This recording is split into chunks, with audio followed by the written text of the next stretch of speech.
I love Rue and I care about her, but watching her hurt all the people that she loves, it broke my heart.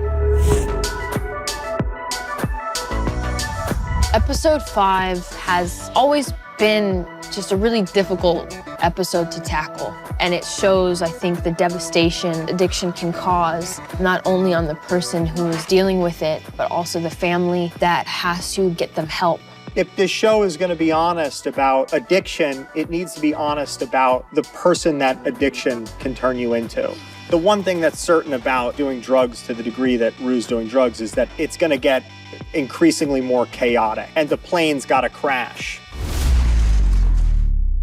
This is bad. This is really, really bad. I want to get clean. I can't do it.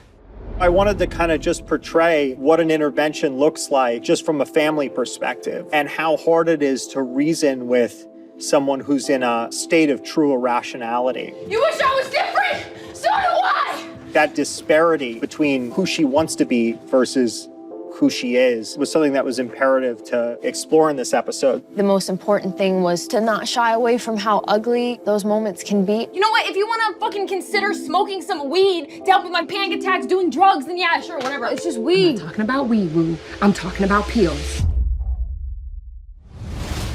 I didn't realize when you're doing scenes that require you to not only hold yourself back, but hold another individual back, how it's taxing emotionally, physically, spiritually, mentally. When I look back, first season, you know, that improv scene of us fighting, it went there. And this season, it just got more crazy. You will not attack me in my own home. I want your own home. I raised you.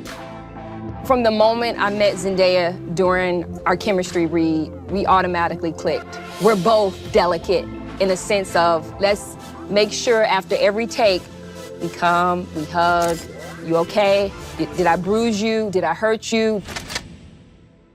What did you do with them? We flushed them down the toilet.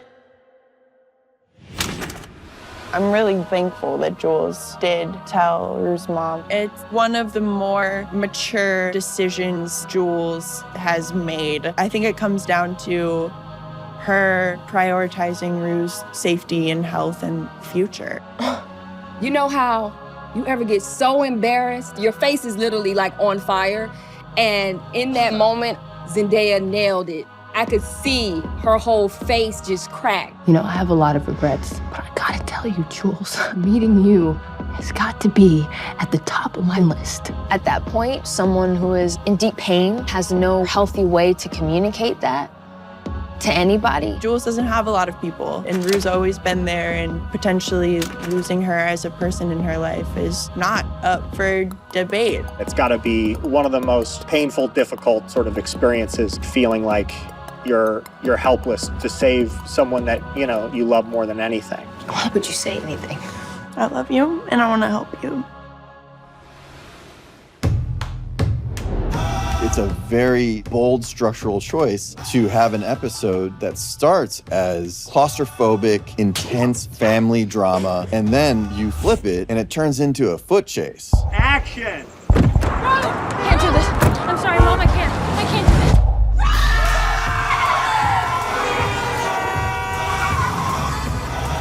We always look at what best serves the narrative, and this was an episode that we wanted to be flexible with, and we wanted to be able to move around it in whatever way, given that it's such a performance-heavy episode. I just let it unfold in the way that it would unfold in that situation. We just took it one page at a time and really worked on the blocking of the scene, and we thought the flexibility of handheld and a slightly more verite approach would really benefit it. Everything okay, miss? Totally. Where you headed? Home. Excuse me? I'm headed. Basically, the entire episode is like Rue on the run, right?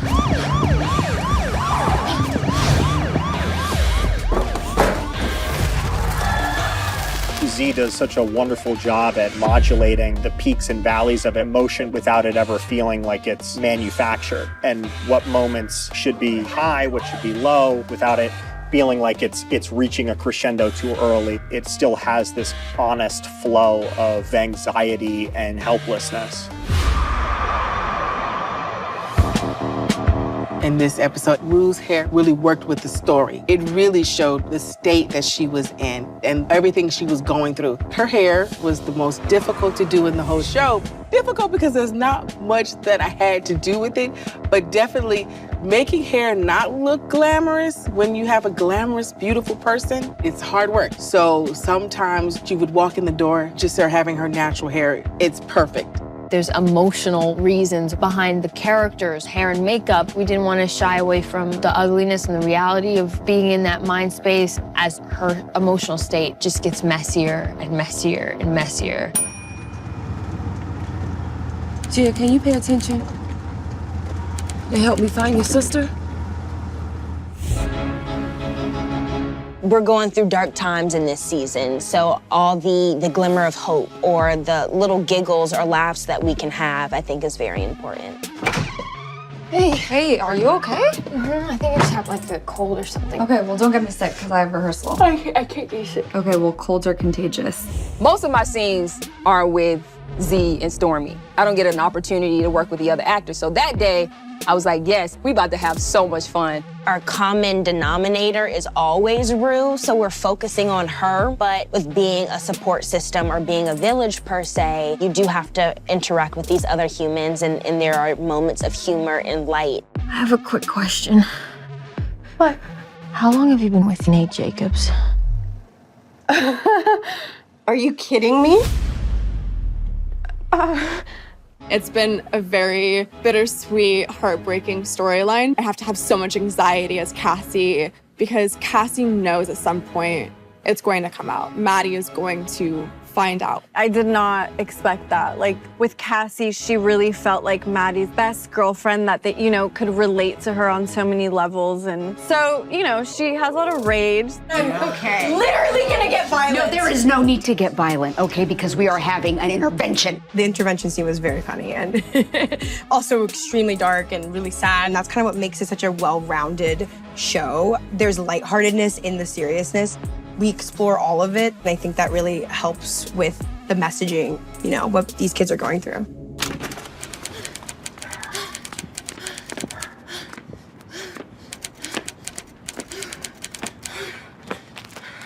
Some scripts are very visual. A practical lighting cue or details like this sometimes are written in the script. So we do a lot of over-stylized lighting that follows a certain emotional realism.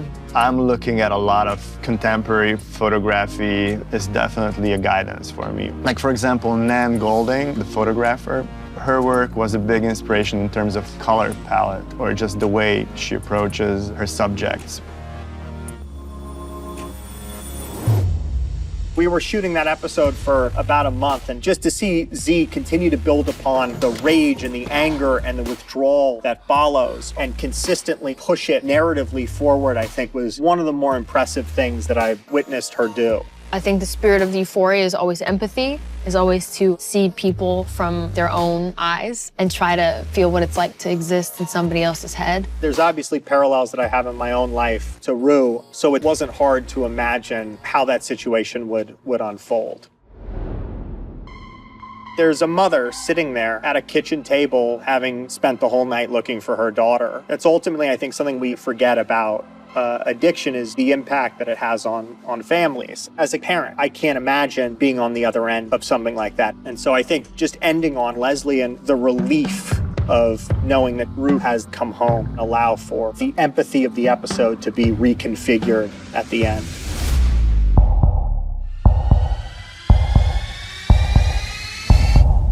Rue?